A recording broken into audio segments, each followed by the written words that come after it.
The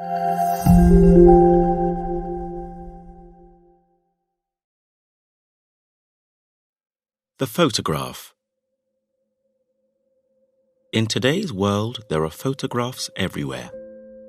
Web pages on the internet, magazines full of fashion and film stars, newspapers full of photos of war and sport, places and people from other lands.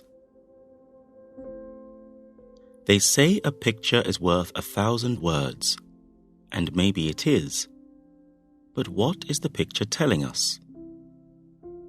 Sometimes we only see what we want to see. Make a picture in your mind. A girl with thin cheeks and tired eyes. Her arms and legs are as thin as sticks. She is only skin and bone. Clouds of dust circle above her head as the food trucks drive away. Their wheels leave marks on the dry ground, and soon only the marks show that the food trucks came to the village and left. The sun is at its hottest. The African sky is unending and cruel. Even the white men with cameras, busily taking photographs of the usual fighting over the food, are now getting ready to leave. They pack away their cameras, jump into their cars, and drive quickly away to cool, modern hotels in a city miles away.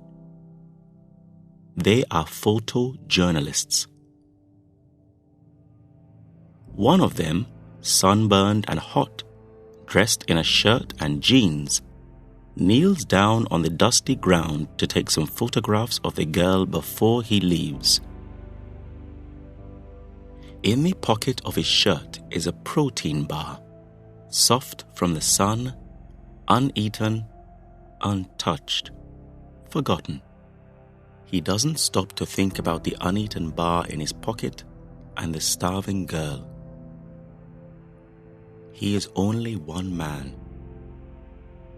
What can one man do in a world where life is cruel and governments cannot or will not help their people? And who wants to stay in a place like this, with its dirt and its terrible smells, if they can drive away from it? The girl caught the photographer's eye. She was in the middle of a group of boys, fighting just as strongly as they were when the food trucks arrived. But she was pushed down and fell under the boys' feet. The boys stepped all over her, and when she could move again, the bags of rice were all gone.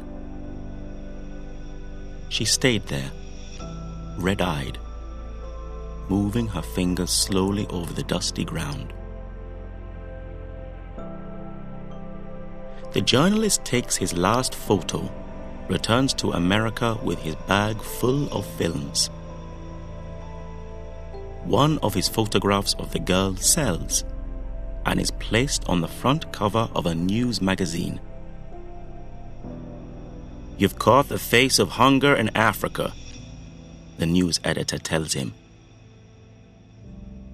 He wants to tell the editor that this photograph is just one face, in one village, in a country full of hungry faces. But he does not say it. The photograph is good for him. More people admire his work and want to buy his photographs for their magazines and newspapers. The photograph is in most news stores by the end of the month, even in those bookstores where people go only to read the magazines and not to buy.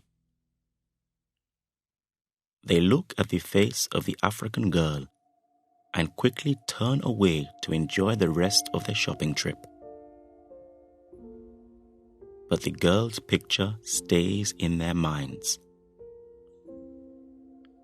A teenager has just finished looking at the clothes in vogue an expensive fashion magazine. She sees the photograph under the heading Starving Africa. Her parents are from Africa.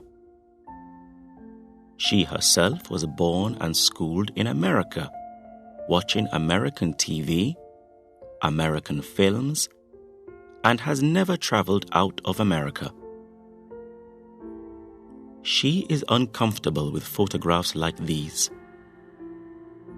She remembers her classmates in school who joke about starving Africans.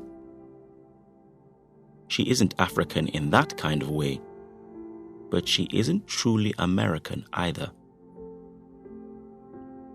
When she was younger, Cinderella, Snow White, and all the other girls and princesses in the Disney films didn't look like her.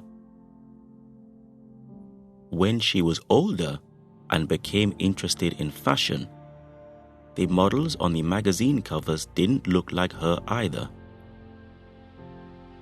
Then the magazines found out that Africa had beautiful women. A Nigerian model is in the latest copy of Vogue, dressed in blue and thin, so thin. The teenager feels the fat at the top of her legs.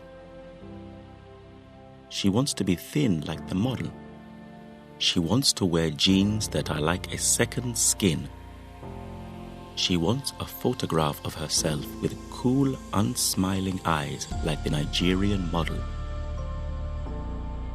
She is careful about what she eats, and if she eats too much, she puts her finger down her throat to make herself sick. Why does our world have people who starve and people who decide to starve themselves? It doesn't matter why.